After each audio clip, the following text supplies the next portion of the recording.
truthfully, I just feel like there's so much to talk about, I don't even know where to begin. But it's March 14th, 2019.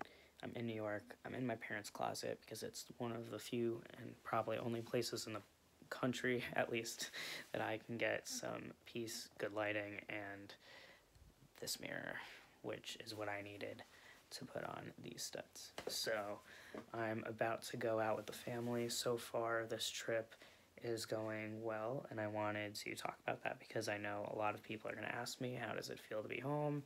You know, what's going on? I arrived last night. I truthfully had the best flight that I've ever taken, maybe, at least in the last decade.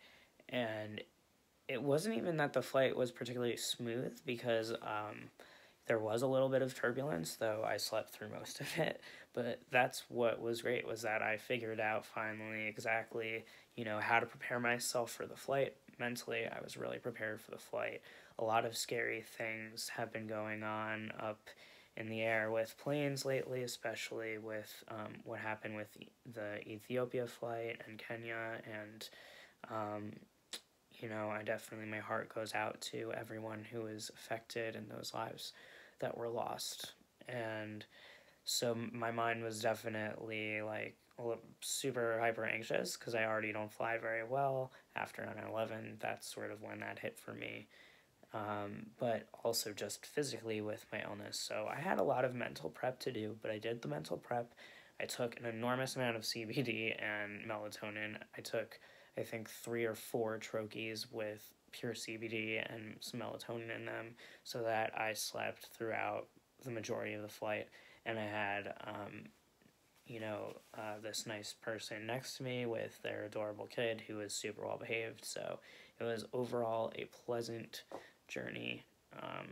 And although I got out of the airport and I was like, it's fucking freezing, I am definitely not used to this cold weather in the same way anymore, although I love it. So I complain, but I don't complain at the same time. Typical New York. New York mentality. But I came home and my parents were up and waiting for me, and it was great to see them. And I, did my routine, looked through my luggage. All my cannabis stuff made it and didn't get crushed, which was great. I actually didn't have a problem with the Evo until I broke a piece of the Evo myself by knocking it over last night.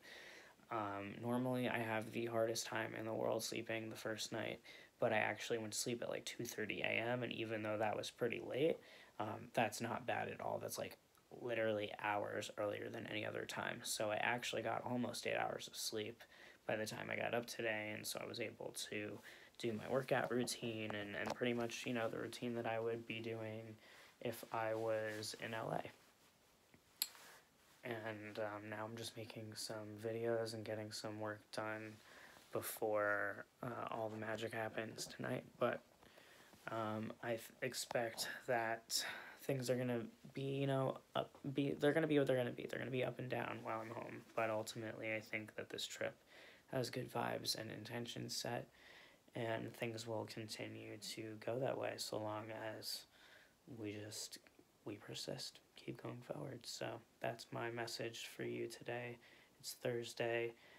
You might be very tired and overwhelmed from the work week, but you're almost there. Just keep pushing forward.